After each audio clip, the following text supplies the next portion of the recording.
So ಹಿಂದಿನ ಕ್ಲಾಸ್ನಲ್ಲಿ ಭಾರತದ ಈ ಒಂದು ಪ್ರಸ್ತಾವನೆಯನ್ನು ಕುರಿತು ಅಧ್ಯಯನವನ್ನು ಮಾಡಿರ್ತಕ್ಕಂಥದ್ದು. ಸೊ ಇವತ್ತಿನ ದಿವಸ ಭಾರತ ಸಂವಿಧಾನದ ಲಕ್ಷಣಗಳು, ಇದು 10 ಅಂಕದ ಪ್ರಶ್ನೆಗಳ ರೂಪದಲ್ಲಿ ಬರ್ತಕ್ಕಂಥದ್ದು. ಸೊ ಮೊದಲನೇದ್ದು ಲಿಖಿತ ಮತ್ತು ಬೃಹತ್ ಸಂವಿಧಾನ ಅಂತ. ಜಗತ್ತಿನಲ್ಲಿ ಅತ್ಯಂತ ಬೃಹದಾಕಾರವಾಗಿರ್ತಕ್ಕಂಥ ದೊಡ್ಡದಾಗಿರ್ತಕ್ಕಂಥ ಸಂವಿಧಾನ ಯಾವುದಾದಿದ್ರೆ ಅದು ಭಾರತದ ಸಂವಿಧಾನ.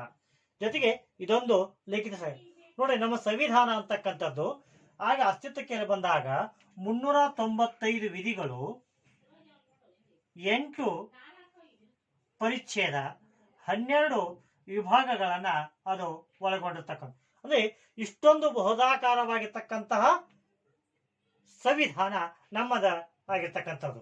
ಇದು ಇಂತಹ ಒಂದು ಜಗತ್ತಿನಲ್ಲಿ ಅತ್ಯಂತ ದೊಡ್ಡದಾಗಿರ್ತವೆ. ಈ ರೀತಿಯಾಗಿರ್ತಕ್ಕಂಥ ಸಂವಿಧಾನವನ್ನ ನಾವೆಲ್ಲಿ ಕಾಣಲಿಕ್ಕೆ ಸಾಧ್ಯ ಆಗೋದಿಲ್ಲ ಅಂತ. ಇನ್ನು ಎರಡನೇದು ಪ್ರಸ್ತಾವನೆ ಅಥವಾ ಪೂರ್ವಪೀಠಿಕೆ. ನಮ್ಮ ಸಂವಿಧಾನದ ಮೊದಲನೇ ಭಾಗದಲ್ಲಿ ಪೂರ್ವಪೀಠಿಕೆ ಅಥವಾ ಪ್ರಸ್ತಾವನೆ ಅಂದ್ರೆ ಭಾರತದ ಯಾವ ರೀತಿಯಾಗಿರ್ತಕ್ಕಂತಹ ಸಂವಿಧಾನದ ವ್ಯವಸ್ಥೆಗಳನ್ನು ಹೊಂದಿದೆ ಮತ್ತು ಅಲ್ಲಿ ಯಾವ ಬಗೆಯಾಗಿರ್ತಕ್ಕಂಥ ರಾಷ್ಟ್ರವನ್ನ ಮುನ್ನಡೆಸ್ಕೊಂಡು ಹೋಗ್ತಾ ಇದ್ದೀವಿ ಅಂತಕ್ಕಂಥ ಬಗ್ಗೆ ಸ್ಪಷ್ಟವಾಗಿರ್ತಕ್ಕಂಥ ವಿವರಗಳನ್ನ ಈ ಪೂರ್ವ ಪೀಠಿಕೆಗಳಲ್ಲಿ ನಾವು ಕಾಣುವಂತಹದ್ದು. ಇನ್ನು ಮೂರನೇ ಲಕ್ಷಣ ಮೂಲಭೂತ ಹಕ್ಕುಗಳು. ನೋಡ್ರಿ, ಭಾರತದ ಸಂವಿಧಾನ ಅಂತಕ್ಕಂಥದ್ರ 3ನೇ ಅಧ್ಯಾಯದೊಳಗ 12ರಿಂದ 35 ವಿಧಿಗಳು ನಮಗೆ ಸ್ಪಷ್ಟವಾಗಿ ಈ ಮೂಲಭೂತ ಹಕ್ಕುಗಳ ಬಗ್ಗೆ ತಿಳಿಸ್ತಕ್ಕಂಥದ್ದು. ಅಂದ್ರೆ ನಾವು ಮತ್ತೊಂದು ಕ್ಲಾಸ್ನಲ್ಲಿ ಈ ಮೂಲಭೂತ ಹಕ್ಕುಗಳ ಬಗ್ಗೆ ವಿವರವಾಗಿ ನೋಡ್ಬೇಕಾಗಿರ್ತಕ್ಕಂಥದ್ದು. ಇಲ್ಲಿ ಸಂಕ್ಷಿಪ್ತವಾಗಿ ತಿಳ್ಕೋಬೇಕು. ಭಾರತ ಸಂವಿಧಾನದ 3ನೇ ಅಧ್ಯಾಯದಲ್ಲಿ 6 ಬಗೆಯಾಗಿರ್ತಕ್ಕಂಥ ಮೂಲಭೂತ ಹಕ್ಕುಗಳನ್ನ ಒಳಗೊಂಡಿರ್ತಕ್ಕಂಥದ್ದು.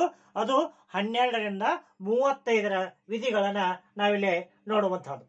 ಇನ್ನು ಮೂಲಭೂತ ಕರ್ತವ್ಯಗಳು. ನಮ್ಮ ಭಾರತ ಸಂವಿಧಾನದ 4ನೇ ಅಧ್ಯಾಯದಲ್ಲಿ 51ನೇ ವಿಧಿಯೊಳಗ ಮೂಲಭೂತ ಕರ್ತವ್ಯಗಳು ಅಂತಕ್ಕಂಥ, ಸಂವಿಧಾನ ಅಸ್ತಿತ್ವಕ್ಕೆ ಬಂದಾಗ 8 ಕರ್ತವ್ಯಗಳಿದ್ವು. ತದನಂತರ ಅವುಗಳನ್ನ 10ಕ್ಕೆ ಏರಿಸಲಾಯಿತು. ಈಗ ಸದ್ಯ 11 ಮೂಲಭೂತ ಕರ್ತವ್ಯಗಳು ಅಂತಕ್ಕಂಥದನ್ನ ನಾವಿಲ್ಲಿ ನೋಡುವಂಥದ್ದು.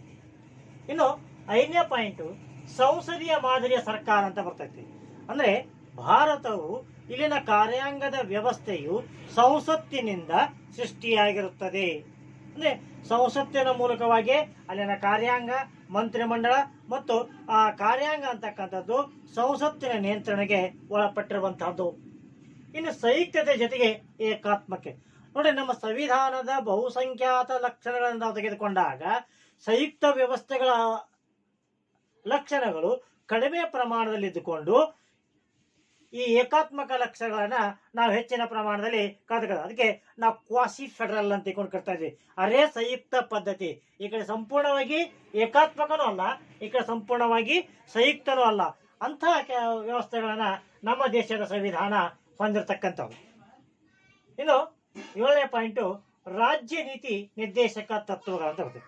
ಭಾರತ ಸಂವಿಧಾನದ 4ನೇ ಅಧ್ಯಾಯದಲ್ಲಿ ರಾಜನೀತಿ ನಿರ್ದೇಶಕ ತತ್ವಗಳ ಬಗ್ಗೆ ಉಲ್ಲೇಖನಗಳನ್ನ ಅಂದ್ರೆ 36ರಿಂದ 51ನೇ ವಿಧಿಗಳು ಈ ರಾಜ್ಯ ನೀತಿ ನಿರ್ದೇಶಕ ತತ್ವಗಳ ಬಗ್ಗೆ ಸ್ಪಷ್ಟವಾಗಿ ತಿಳಿಸ್ತಕ್ಕಂಥವು. 8ನೇ ಪಾಯಿಂಟು ಸ್ವತಂತ್ರ ನ್ಯಾಯಾಂಗ ಅಂತ. ನೋಡ್ರಿ, ಭಾರತದ ಸಂವಿಧಾನದ ಈ ವ್ಯವಸ್ಥೆಗಳನ್ನು ತೆಗೆದುಕೊಂಡಾಗ ಅಧಿಕಾರ ವಿಭಜನೆ ಸಿದ್ಧಾಂತಗಳನ್ನು ನಾವು ನೋಡ್ತಾ ಇದ್ವಿ. ಅದಕ್ಕೋಸ್ಕರ ಇಲ್ಲಿ ಸ್ವತಂತ್ರವಾಗಿರ್ತಕ್ಕಂಥ ನ್ಯಾಯಾಂಗದ ವ್ಯವಸ್ಥೆ ಅಂದ್ರೆ ಯಾವುದೇ ಅಂಗಗಳಿಗೆ ಅಧೀನವಾಗಿದೆ, ಸರ್ವ ಸ್ವತಂತ್ರವಾಗಿ ಕಾರ್ಯವನ್ನ ಮಾಡ್ತಕ್ಕಂಥ ವ್ಯವಸ್ಥೆಗಳನ್ನ ನ್ಯಾಯಾಂಗ ವ್ಯವಸ್ಥೆ ಕಾಣ್ತದೆ. ಅದರಲ್ಲಿ ವಿಶೇಷವಾಗಿ ಏಕೀಕೃತ ವ್ಯವಸ್ಥೆ ಅಂತ ನಾವು ಕರಿತಾ ಇದ್ದೀವಿ. ಏಕೀಕೃತ ವ್ಯವಸ್ಥೆ ಅಂತಂದ್ರೆ ಸುಪ್ರೀಂ ಕೋರ್ಟಿನ ಅಧೀನವಾಗಿ ಕೆಳಗಿನ ನ್ಯಾಯಾಲಯಗಳು ಅಸ್ತಿತ್ವದಲ್ಲಿ ಬರ್ತಕ್ಕಂಥದ್ದು ಅಂತ. ಸೊ ಇಂಥ ವ್ಯವಸ್ಥೆಗಳನ್ನ ನಾವಿಲ್ಲಿ ಕಾಣುವಂಥದ್ದು. ಇನ್ನು 9ನೇ ಪಾಯಿಂಟು ಏಕ ಪೌರತ್ವ. ಏಕ ಪೌರತ್ವ ಅಂದ್ರೆ ನೋಡಿ, ಇಡೀ ರಾಷ್ಟ್ರದಾಗೆಲ್ಲ ಒಂದೇ ಒಂದು ನಾಗರಿಕತ್ವ ಅಥವಾ ಪೌರತ್ವವನ್ನ ನೀಡುವಂತಹದ್ದು. ಇನ್ನು 10ನೇ ಪಾಯಿಂಟು ಸಂವಿಧಾನ ಲಕ್ಷಣದೊಳಗೆ ತುರ್ತು ಪರಿಸ್ಥಿತಿಯ ಅಧಿಕಾರಗಳಂತ ಬರ್ತೈತಿ. ತುರ್ತು ಪರಿಸ್ಥಿತಿ ಅಧಿಕಾರಗಳಂದ್ರೇನು? ನಮ್ಮ ದೇಶದಲ್ಲಿ ಅತ್ಯಂತ ತುರ್ತಾಗಿ ಇರತಕ್ಕಂಥ 3 ಅಧಿಕಾರಗಳನ್ನ ರಾಷ್ಟ್ರಪತಿಗಳು ಹೊಂದಿರತಕ್ಕಂಥದ್ದು. ಇವು ಅಸಾಮಾನ್ಯ ಕಾರ್ಯಗಳು. ಇವು ಯಾವುದೇ ರಾಜ್ಯದ ರಾಜ್ಯಪಾಲರಿಗೆಲ್ಲ, ಕೇವಲ ರಾಷ್ಟ್ರಪತಿಗಳಿಗೆ ಇರುವಂಥದ್ದು. ಹಾಗಾದ್ರೆ ಯಾವ್ಯಾವ 352ನೇ ವಿಧಿ ಅನುಗುಣವಾಗಿ ರಾಷ್ಟ್ರೀಯ ತುರ್ತು ಪರಿಸ್ಥಿತಿ ಅಂತ ಬರ್ತೈತಿ. ಅಂದರೆ ಆಂತರಿಕ ಗಲಭೆ ಮತ್ತು ಬಾಹ್ಯ ನಿಯಂತ್ರಣಕ್ಕೆ ಬಾಹ್ಯ ಆಕ್ರಮಣದಿಂದ ತೊಂದರೆಗಳು ಉಂಟಾದಾಗ ತಕ್ಷಣವೇ 352ನೇ ವಿಧಿ ಅನುಗುಣವಾಗಿ ರಾಷ್ಟ್ರೀಯ ತುರ್ತು ಪರಿಸ್ಥಿತಿ ಅಂತಕ್ಕಂಥದನ್ನ ಘೋಷಣೆ ಮಾಡ್ತಕ್ಕಂಥದ್ದು. ಇದುವರೆಗೆ ನಮ್ಮ ಸಂವಿಧಾನದಲ್ಲಿ 3 ಬಾರಿ ಈ ಒಂದು ತುರ್ತು ಪರಿಸ್ಥಿತಿಯನ್ನ ಘೋಷಣೆ ಮಾಡಿರುವಂಥದ್ದು. ನೆಕ್ಸ್ಟ್ 356ನೇ ವಿಧಿ, ರಾಜ್ಯದಲ್ಲಿರ್ತಕ್ಕಂಥ ಸರ್ಕಾರವು ಸಂವಿಧಾನಾತ್ಮಕ ರೀತಿಯಲ್ಲಿ ಕಾರ್ಯವನ್ನು ನಿರ್ವಹಿಸದೇ ಇದ್ದಾಗ ಆಗ 356ನೇ ವಿಧಿ ಅನುಗುಣವಾಗಿ ರಾಷ್ಟ್ರಪತಿ ಆಳ್ವಿಕೆಗಳಂತಕ್ಕಂಥದನ್ನ ನಡೆಸುವಂತಹದ್ದು. ಇನ್ನು ನೆಕ್ಸ್ಟ್ 360ನೇ ವಿಧಿ, ಇಲ್ಲಿ ಆರ್ಥಿಕ ತುರ್ತು ಪರಿಸ್ಥಿತಿ ಅಂತ ತಿಳ್ಕೊಂಡು ಬರುವಂತಹದ್ದು. ಅಂದ್ರೆ ಆರ್ಥಿಕ ತುರ್ತು ಪರಿಸ್ಥಿತಿ ಅಂದ್ರೆ ಯಾವ ರೀತಿ ನೋಡ್ರಿ, ದೇಶದಲ್ಲಿರ್ತಕ್ಕಂಥ ಆರ್ಥಿಕ ವ್ಯವಸ್ಥೆಗಳು ಸಂಪೂರ್ಣವಾಗಿ ಹದಗೆಟ್ಟಾಗ ಆಗ 360ನೇ ವಿಧಿ ಪ್ರಕಾರವಾಗಿ ಆರ್ಥಿಕ ತುರ್ತು ಪರಿಸ್ಥಿತಿ ಅಂತಕ್ಕಂಥದನ್ನ ಘೋಷಣೆ ಮಾಡುವಂತಹದ್ದು. ಇನ್ನು 11ನೇ ಪಾಯಿಂಟ್, ಸಾರ್ವತ್ರಿಕ ವಯಸ್ಕ ಮತದಾನ ಪದ್ಧತಿ ಅಂತೇಳಿ ನೋಡ್ರಿ.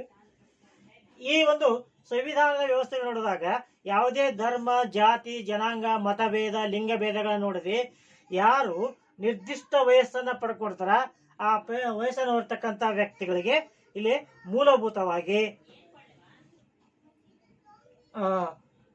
ಮತದಾನವನ್ನು ಮಾಡ್ತಕ್ಕಂಥ ಅಧಿಕಾರಗಳು ಅಂತಕ್ಕಂಥದ್ದನ್ನ ನೀಡುವಂಥದ್ದು. ಸೊ ಇದಿಷ್ಟು 11 ಬಗೆಯಾಗಿರ್ತಕ್ಕಂಥ ಹಕ್ಕುಗಳನ್ನಲ್ಲೇ ನಾವು ನೋಡ್ತಕ್ಕಂಥದ್ದು. ಇನ್ನುಳಿದನ್ನ ನಾವು ಮುಂದಿನ ಕ್ಲಾಸ್ನಲ್ಲಿ ನೋಡುವಂಥದ್ದು.